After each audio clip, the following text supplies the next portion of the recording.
Thank you. Thank you for this invitation tonight. And I have been following the work of Muslim Aid and listening to our brother Iqbal Sakrani about what have been done over the last 25 years and all these different fields, from starting from the children and then going along till they reach university. It's important.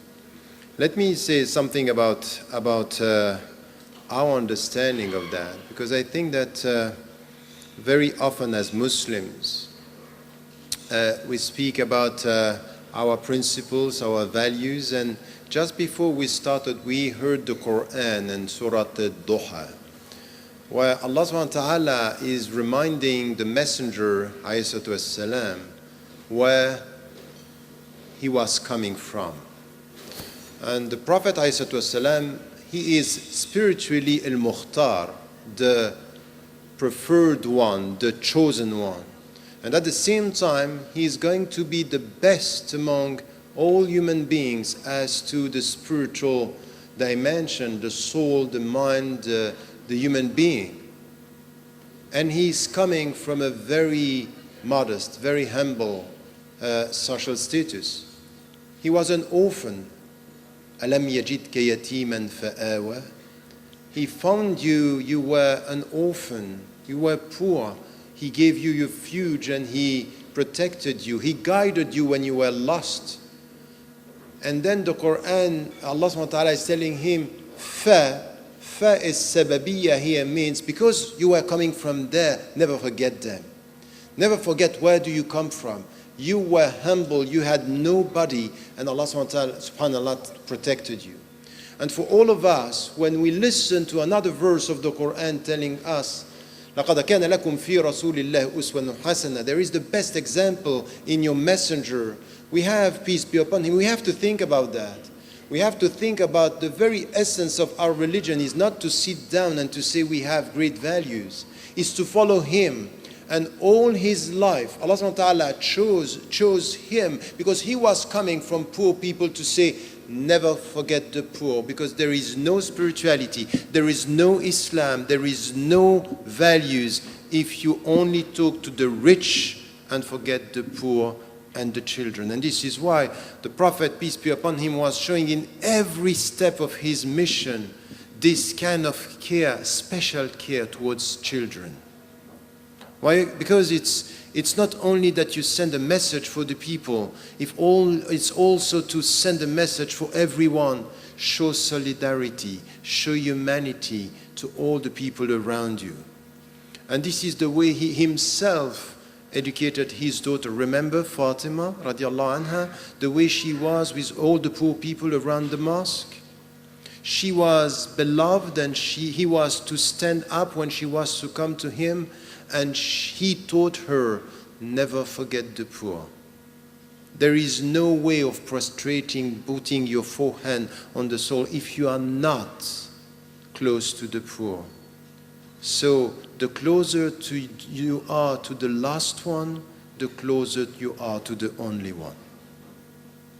So this is our religion, and when I am seeing all this coverage and what you have been doing, and knowing that you are working, for example, we heard in Pakistan it was difficult to do the job, and still it was our responsibility to be there, as much as to be in all the non-Muslim majority countries, everywhere, because as Muslims we don't ask about the religion of the people, we care for the dignity of the being.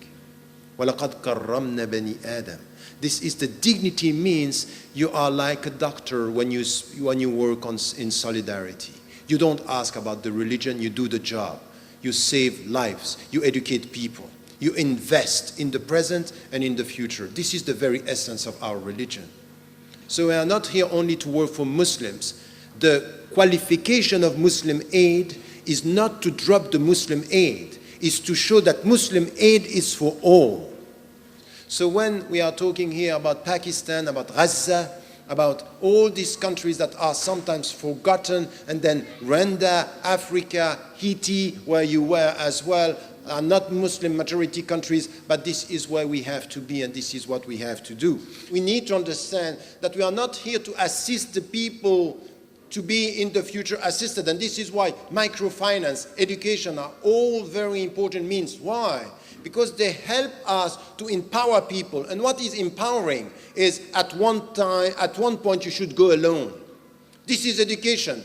I am your father, I am your mother, this is the way I should be as a Muslim, but at one point you are going to be mukallaf. You are alone before Allah subhanahu wa ta'ala. You should be equipped. So this is what we have to understand. We are investing, we are giving the means for the people to be free. So there is a connection between our commitment here to help the people, even in the Western countries. We are here to change the world for the better.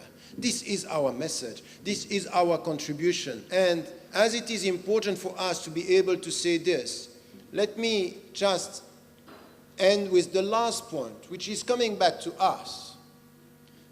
Because, you know, solidarity very often is we give money and we think that we are giving money for the other. While in fact, you don't only give the money to support the other, it's coming back to you. In fact, it's a spiritual journey for you to get the very essence of what you are doing. So you are coming tonight, and knowing that you are coming to eat and to give your money, it's like a prayer. In fact, you are praying. And you need to get this. It's like a prayer, but don't do it without your awareness. So let us not forget while we are eating the spiritual dimension of this evening. The spiritual dimension of supporting Muslim aid.